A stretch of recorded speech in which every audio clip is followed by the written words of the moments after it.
The sound of the train whistle cut through the mountain air like a scream that did not belong there, and for a moment Calder thought he was dreaming, but then his eyes focused on the impossible sight before him. $1,000,000 cabins gleaming with polished cedar wood and stone chimneys stood right across his railroad tracks, as if someone had dropped a resort in the middle of his line. He laughed out loud in shock and anger because it was so absurd that it felt like a prank, only it was real and deadly serious. He had seen landslides block tracks and once even a herd of cattle that wandered across the rails, but never luxury homes stacked on the steel path where his freight train was scheduled to roll in less than 2 days. The smell of fresh cut pine and expensive varnish mixed with the iron and oil scent of the tracks, and Calder's gut twisted with dread and disbelief. Calder was not a man who rattled easily because he had worked the railroad since his youth. A quiet man who trusted the weight of steel more than the words of people. But now he was caught in a battle he never asked for. The town had changed over the years, with new money flowing in and outsiders buying land they barely understood, but nothing prepared him for this kind of arrogance. He stepped closer to the first cabin and pressed his hand on the siding, and it was still warm from the sun, like a living thing breathing against his line. The sound of laughter carried from inside, and when he peeked through the wide window, he saw a family toasting champagne like they had just won something. They had no idea they were sitting on top of tracks that had carried freight for over a century and still carried it every week. The Homeowners Association had always been a shadowy group of people in that part of the valley. They dressed in pressed suits and spoke in soft, polished voices, but their decisions landed like hammers on anyone who lived near them. Calder knew the name of their leader, Marlowe Griswold, a man who had built his fortune selling impossible dreams to people desperate to belong somewhere important. He had once tried to talk Calder into joining the association, but Calder turned him down with a flat no, and since then there had always been a silent war between them. And now it seemed Griswold had found his boldest move by planting cabins directly on the tracks. Calder's boots scraped against the gravel as he walked along the steel, and he could see the cabins stretched in a neat line like teeth across a mouth. He could not believe the audacity. He remembered the schedule of the freight train due to come through in 40 hours carrying grain and machinery, and if that train came as planned, the cabins would be turned into kindling and people would be killed. He muttered under his breath about fools and arrogance, but his heart hammered in his chest because he knew warnings alone would not fix this. Later that afternoon, Calder attended a gathering the HOA had called on the meadow near the cabins. He stood at the edge while Marlowe Griswold stood on a makeshift stage and spoke to the wealthy buyers.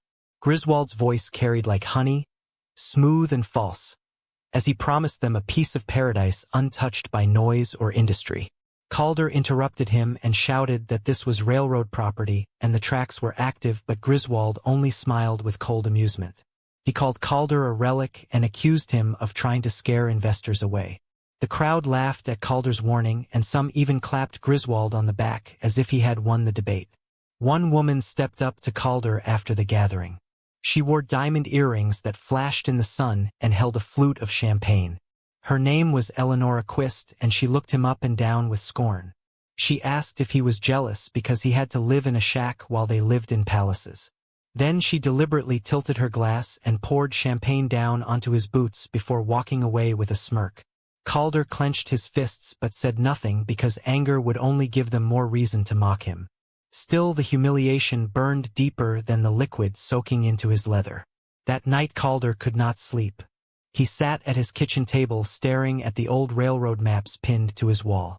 The line had been there since the late 1800s, and every document he had proved it.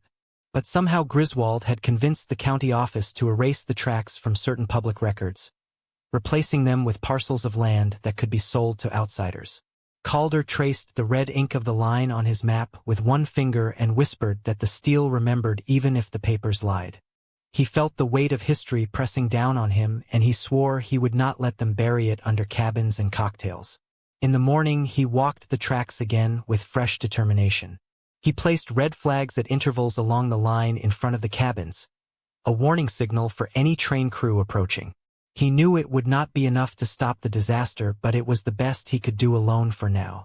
As he hammered the last flag into the gravel, he heard the distant hum of a vehicle and turned to see HOA security driving toward him. They jumped out and told him to leave the property. Calder laughed bitterly and said the tracks were not property to be bought or sold. but they carried clipboards and fake orders claiming he had no right to stand there. Calder walked away that day, but his mind was racing with what came next. He knew the train was already scheduled, and he knew Griswold's people would not stop building or selling until the last possible moment. Somewhere deep in his chest, he felt a strange mixture of fear and excitement because this was no longer about tracks and cabins. It was about truth against lies, steel against greed, and him against an entire machine of money and power. The whistle in his head echoed again, long and lonely, promising that something unstoppable was already on its way. Calder woke the next morning with a restless mind and heavy eyes because sleep had been broken by thoughts of the cabins sitting on his tracks and the train that would soon arrive. He stood at his kitchen window and watched the early mist lift from the valley while the sound of birds filled the silence. The land looked calm, but his thoughts were full of storms. He knew he could not fight the homeowners association alone, yet every hour that passed made the danger grow. The owners of those cabins were enjoying their champagne lives without knowing that steel and iron were set to tear through their paradise. Calder poured himself a cup of coffee that tasted bitter and flat, but he drank it fast because there was no time for comfort. He picked up his worn leather bag filled with old maps, train schedules, and proof of the railroad's rights. It was not much of a weapon, but it was the only shield he had against men like Marlowe Griswold. By noon, Calder reached the cabins again, and this time he found a group of wealthy buyers gathered on the wide deck of one of the newest homes. They were dressed in expensive clothes, their watches catching the sunlight, their laughter sharp and careless. Calder climbed the steps and cleared his throat, but they turned to him with faces that showed more annoyance than respect. He told them again that the cabins were built on active tracks and that a train was scheduled to pass within a day. His voice was steady, but his words were met with disbelief and mockery. One man in a silk shirt said the railroad had been abandoned years ago and that Griswold had assured them of it. Another woman clutched her glass of wine and laughed at Calder as if he were telling ghost stories to frighten children. He tried to explain that the train line had never been abandoned and showed them the maps in his bag, but they only shook their heads and called him desperate. The buyers were blinded by the promises Griswold had made. They had paid fortunes for their homes, and they could not accept the idea that they were sitting on a disaster. Calder saw in their eyes a mix of fear and pride. They wanted to believe the HOA president more than they wanted to believe the evidence before them. One of them, a tall man with a trimmed beard and cold eyes, stepped closer and told Calder he should leave before they called security again. Calder stared back at him, and for a moment he thought about arguing, but then he realized that words were wasted on people who refused to listen. He turned away and walked back down the steps, but his mind was boiling with anger. Later that afternoon, Calder tried another path. He went to the county office hoping to find someone who would see reason. He asked to speak with the registrar and showed him the original maps of the railroad line, pointing out how the land had always belonged to the railroad and not the HOA. The registrar looked uncomfortable and shuffled through papers, but in the end he told Calder that recent surveys showed no active railroad at that location. Calder pressed him harder and asked how such a thing could be possible. The registrar avoided his eyes and admitted in a quiet voice that the HOA had submitted documents with signatures that looked official but may not have been. Calder left the office with his jaw tight and his fists clenched because now he understood how deep Griswold's influence went. It was not just arrogance but a web of corruption tied into the local system. As evening came, Calder returned to the tracks carrying red flags and lanterns. He knew the train crew would see the signals if they were placed correctly, and at least it might prevent a crash. He hammered the flags into the gravel at steady intervals while the sound of crickets rose around him. The cabins stood dark and silent, their windows glowing faintly from inside where their owners enjoyed soft music and expensive dinners. Calder felt like a ghost moving among them unseen, doing the work no one wanted to acknowledge. He lit a lantern and hung it high on a post so that any engineer approaching would have no choice but to slow. But even as he worked, he knew it was only a temporary fix. If the train slowed too much, it would still collide. The only real solution was to remove the cabins or stop the train entirely. The next morning, the HOA struck back. Griswold sent his private security men dressed in dark uniforms with shiny badges that looked official at first glance but were nothing more than decoration. They blocked Calder from entering the tracks and shoved papers in his face that declared the land as private property belonging to the HOA. Calder looked at the papers and laughed bitterly because he knew they were forged. He tried to push past them, but one of the guards raised his hand and threatened to arrest him for trespassing. Calder stood firm and told them he had worked that line longer than they had been alive and no forged deed could erase history. The men did not care. They pushed him back and forced him off the gravel. Calder retreated, but not in defeat. He knew when to fight and when to bide his time. He returned home and called the Railroad Commission again. The voice on the other end was tired and full of bureaucracy, but Calder did not stop pressing. He told them about the cabins, about the scheduled freight train, and about the danger to human lives.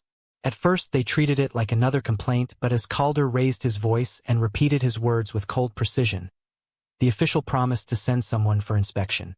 Calder hung up the phone with a little relief but also doubt. He had worked with commissions before and he knew how slowly they moved.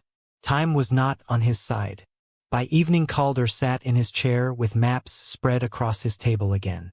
His old friend Jonas Veda came to visit. Jonas was a young lawyer who had once been part of the HOA but had left after clashing with Griswold over shady dealings.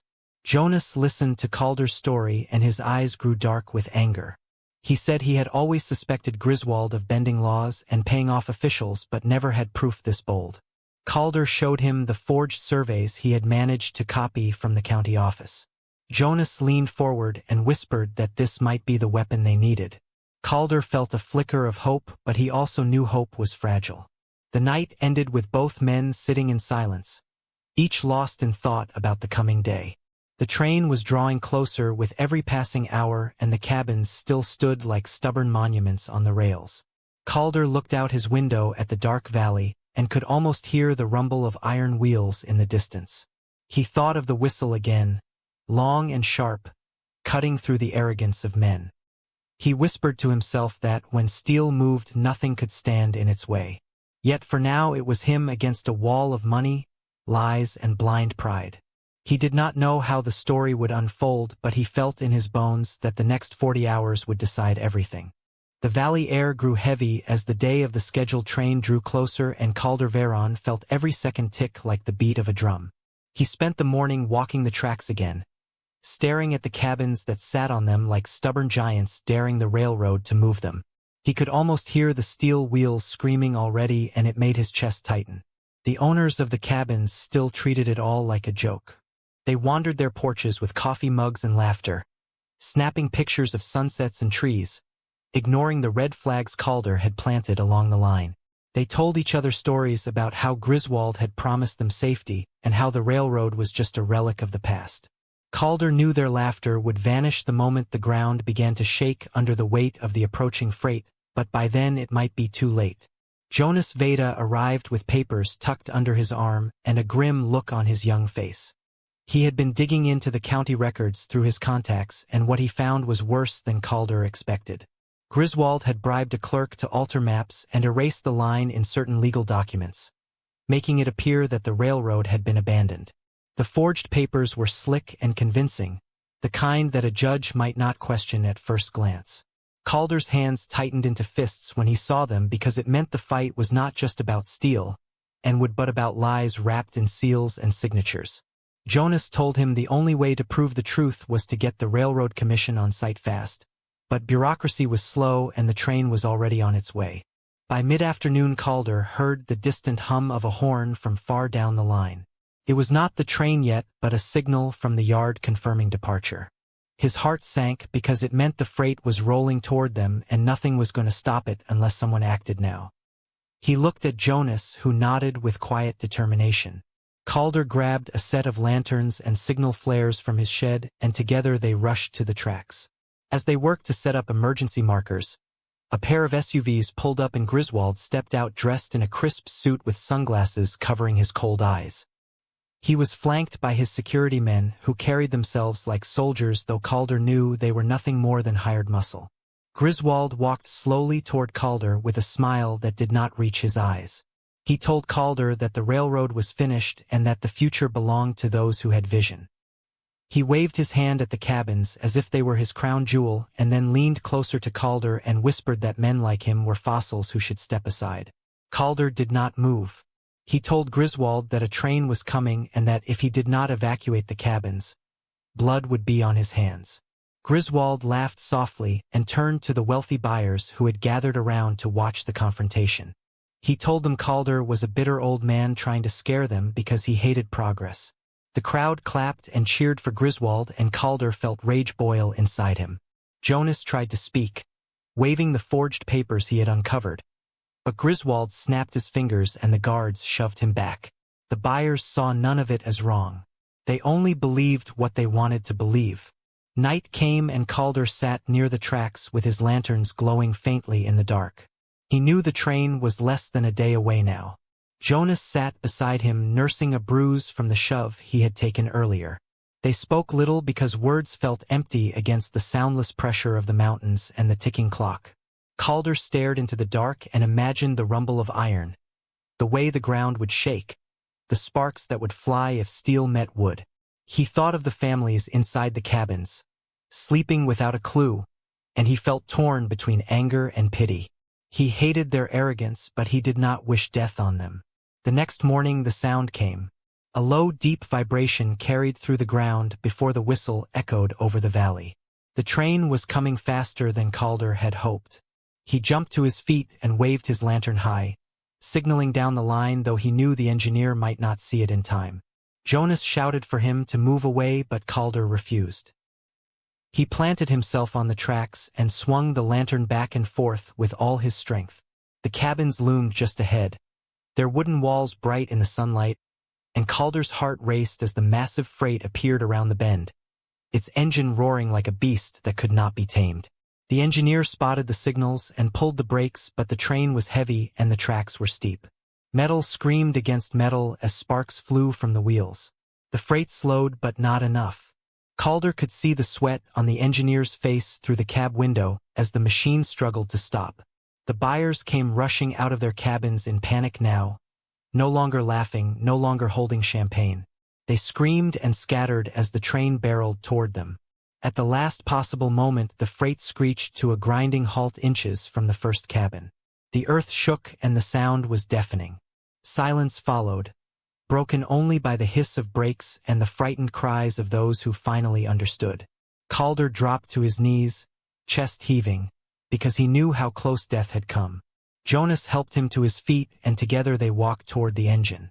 The engineer climbed down, shaking his head in disbelief. He told Calder that if it had been raining or if the load had been heavier, they would not have stopped in time. The cabin owners stood pale and trembling, their pride shattered by the sight of iron nearly crushing their paradise. Griswold tried to speak, his voice full of forced calm, but no one listened to him now. The truth had been revealed by the scream of steel.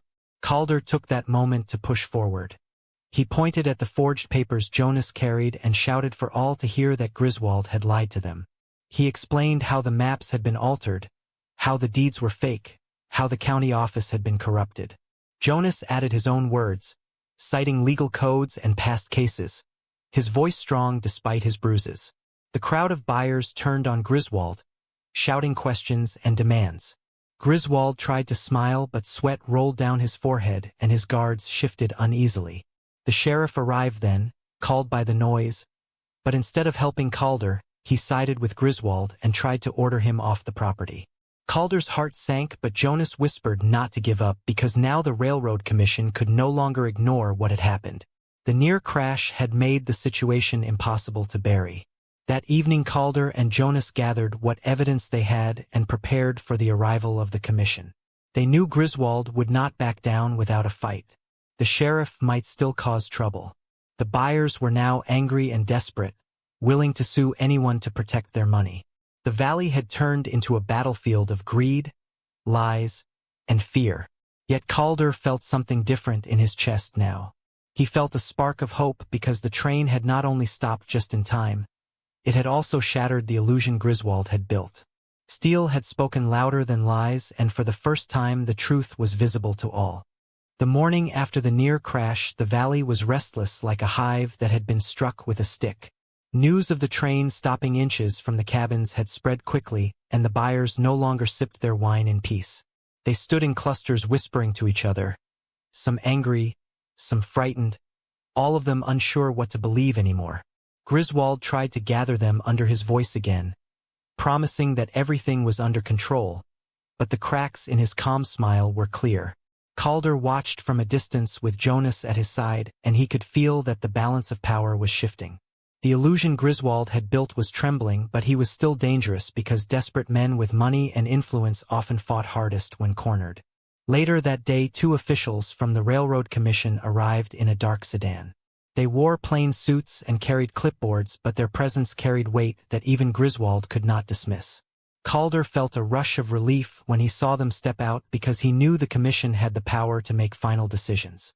Griswold hurried forward like a perfect host, shaking their hands, smiling as if the cabins were his gift to the world. He led them to a long table set with expensive wine and a catered lunch, speaking about investment, community growth, and the promise of luxury living in the valley. The buyers gathered around, nodding at his words, desperate to believe again. Calder stood at the edge gripping his old maps, waiting for his chance. When the officials asked about the railroad, Griswold waved his hand with a smooth laugh. He claimed the line had been abandoned decades ago, and that Calder was simply a bitter man stuck in the past. He spoke with such confidence that some of the buyers even clapped again, though their faces were less certain than before. Calder stepped forward then and slammed his maps on the table. His voice rose as he told the story of the line, how it had been in operation since the 1800s, how trains still ran every week, and how the near disaster proved beyond question that the line was alive. He showed the old maps, the train schedules, and the red flags he had planted himself. Jonas added the forged deeds, and the county clerk's altered documents. The officials leaned in closer now, their pens scratching notes as Calder and Jonas laid out piece after piece of proof. Griswold's smile faltered, but he quickly tried another path. He pulled out his own set of papers, glossy and neat, showing surveys that erased the line and deeds signed by county officials. He even produced a video showing Calder in an angry confrontation with his security guards, edited carefully to make it look like Calder had threatened violence. The buyers gasped, and Griswold pointed at Calder with a voice full of false outrage, calling him a dangerous man who would destroy progress just to cling to his old rails. For a moment the officials frowned, and Calder felt the ground shake under his feet as if the steel itself were slipping away. Jonas stood then, his voice calm but firm. He explained how the video was doctored and pointed out small details that proved it. He showed signatures on the deeds that matched other cases of forgery. He even pulled from his folder letters from past HOA members who had quietly left after catching Griswold in lies. Piece by piece he pulled down the curtain Griswold had drawn. The buyers shifted uneasily, their faith cracking further with every word. Griswold shouted that Jonas was a failed lawyer seeking revenge, but the officials did not look convinced anymore. The afternoon turned tense as the commission officials walked the tracks themselves. Calder led them along the steel, showing the lanterns, the red flags, and the marks from the train's emergency stop. The smell of burnt metal still lingered in the gravel. One official crouched and touched the rails, shaking his head slowly. He said the tracks were clearly maintained and active. Griswold tried to argue, insisting that the train had no business on private land. But the official turned to him sharply and reminded him that federal law protected the line. Calder felt his heart lift at those words, though he knew the fight was not yet finished. That evening Griswold gathered his inner circle in one of the larger cabins. Calder watched from the shadows as lights glowed inside and voices rose in anger. The buyers demanded answers, and Griswold tried to calm them with promises of lawsuits and appeals. He told them that the commission could be swayed and that money always found the right pocket. Calder listened, his jaw tight, knowing the man would never surrender willingly. Jonas whispered that they needed one final push, something undeniable that would force the commission to act. Calder nodded slowly and said that steel would give them that push. The next day the commission held a formal meeting in the valley, setting up tables and chairs near the tracks. The buyers came dressed in their finest clothes, though their eyes were full of worry. The sheriff stood near Griswold, arms crossed, trying to project authority. Calder and Jonas sat opposite, their evidence spread before them like weapons of paper and ink. The officials asked questions one by one, listening to both sides, weighing the words carefully. Griswold spoke with charm and fury, painting himself as a visionary betrayed by small-minded men. Calder spoke with plain truth, describing the whistle of trains, the weight of cargo, the near tragedy that had unfolded. The turning point came when the engineer from the freight train arrived unexpectedly. He walked to the table still in his uniform and described in detail how close the crash had come. He spoke of the sparks, the smoke, the way the ground shook as the brakes screamed. His words cut through the arguments like a blade. The buyers looked pale as they listened, realizing their homes had been seconds from ruin. The officials wrote quickly and exchanged glances. Griswold tried to interrupt, but the engineer silenced him with one sentence, saying that no paper or deed could erase the sound of steel that still sang on those tracks. When the officials stood to announce their decision, the valley held its breath. They declared that the railroad line was active, legal, and untouchable. They said the deeds sold by the HOA were invalid, erased by fraud and corruption. Every cabin built on the tracks was now an illegal structure subject to removal. The buyers gasped, some crying, some shouting at Griswold, who stood frozen with rage in his eyes. Calder felt his chest loosen for the first time in days, the weight lifting as justice finally cut through the lies. Jonas let out a long breath and for a moment even smiled. That night Calder walked the tracks under the stars with Jonas by his side. The cabins stood silent, their owners packing hurriedly. Their dreams of luxury turned to ash. Calder felt tired but proud. He had faced arrogance, greed, and corruption, and though the fight was not over, he had won the battle that mattered most. The steel line was safe and the truth had been spoken. He placed his hand on the cold rail and whispered that the tracks endured because they belonged not to men like Griswold but to the weight of history and the will of those who refused to bend. The valley woke up in silence the next morning, but it was not the silence of peace, it was the silence of fear and shame. The wealthy buyers packed their bags in haste, their fancy clothes thrown into cases without care, their cars lined up along the dirt road waiting to take them away from the disaster they had bought into. The cabins that had stood as proud symbols of wealth now looked like broken shells standing in the wrong place at the wrong time. Some of the buyers cursed loudly, blaming Griswold for lying to them. Others whispered about suing him or each other. Calder stood at a distance near the tracks, watching the scene with a steady face. He had no joy in seeing their dreams collapse, but he felt no pity either because they had chosen to believe lies over truth. Jonas walked beside him, holding the official documents from the commission, their words final and sharp like a hammer. The deeds had been erased and the cabins were to be removed. It was law now and nothing could protect them. The first confrontation of that day came when Griswold himself stormed out of one of the cabins, his face pale with rage. He shouted at the buyers that they were cowards for abandoning him and told them that he still had lawyers who would overturn the decision. He promised that no one would touch a single plank of the cabins because he would tie the case up in court for years. But his words had lost their magic. The buyers shouted back, calling him a thief, a liar, and a criminal. One woman threw her wine glass at his feet and it shattered across the gravel. Griswold tried to gather his guards around him, but even they looked uncertain now, as if the paycheck was no longer worth the trouble. The sheriff who had once stood at his side remained on the edge, pretending to be neutral, but Calder could see the sweat on his brow and knew his days of covering for Griswold were numbered. By midday the demolition crew arrived, sent by the commission itself. They came with heavy machines, their engines growling like beasts ready to feed. Calder felt a strange heaviness in his chest as he watched the bulldozers line up because he knew he was about to see million-dollar cabins reduced to rubble in hours. The wealthy owners screamed, protested, and even begged, but the commission's orders were clear. The first machine lunged forward, its steel claw tearing through the wall of the nearest cabin. With splintered glass shattered and the proud home folded like a toy. The sound echoed across the valley and the buyers gasped as if the destruction was happening to them. One after another the cabins fell, their polished cedar siding and stone chimneys crumbling under the force of iron and engines. Calder watched it all quietly, his hands deep in his pockets, his eyes unblinking. He knew the tracks would breathe again, free of obstacles. Griswold tried one last desperate move. He climbed onto a bulldozer shouting that they had no right and waving forged papers in the air.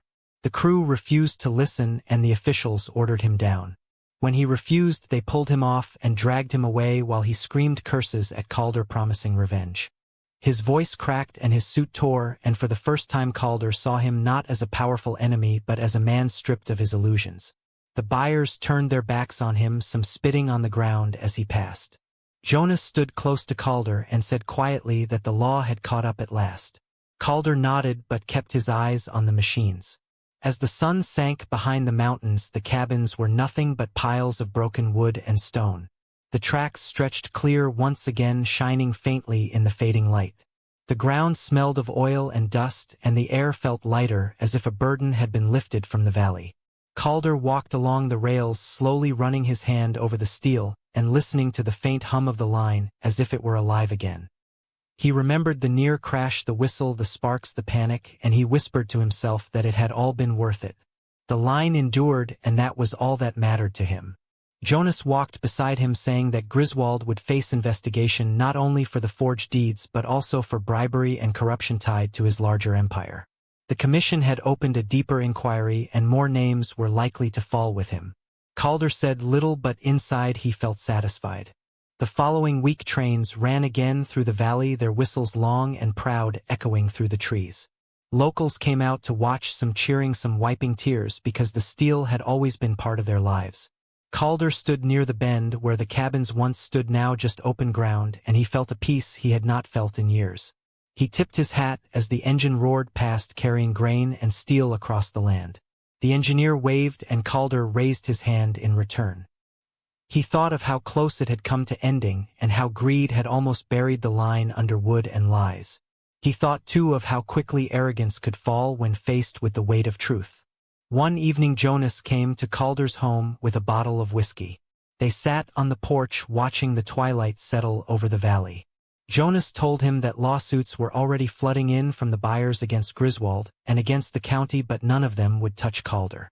The commission had ruled and the law was firm. Griswold's name was ruined, and soon he would likely face charges that could take away what remained of his wealth. Calder listened quietly, then poured them both a glass. He raised it and said that steel always wins in the end. Jonas laughed softly and agreed. They drank in silence for a while, then talked about simple things, the kind of talk men share when the storm has passed and the world feels steady again. But even as Calder felt relief, he also knew the fight for the line would never fully end. There would always be men like Griswold chasing money with no care for history or truth. He had seen it before and he would see it again. Yet he was ready. He had maps, he had proof, he had his own stubborn spirit. More than that, he had the steel itself, which stood as witness to time, stronger than any deed. He looked out over the valley that night, the stars bright above, and he felt the ground hum faintly as a distant train rolled miles away. It was a sound that made him smile because it meant life continued. The story of the cabins and the near disaster would be told for years. People would shake their heads and laugh at the foolishness of building homes on railroad tracks. They would remember Calder Veron, the inspector who stood his ground when no one believed him. Some would call him stubborn, some would call him a hero, but Calder himself did not care for titles. He cared only that the tracks were clear, the trains were safe, and the truth had not been buried under lies. As he walked the rails one last time before turning in, he placed his hand gently on the steel and whispered again that the tracks endure. Then he walked back toward his small home with the steady steps of a man who had faced greed and arrogance and had not broken.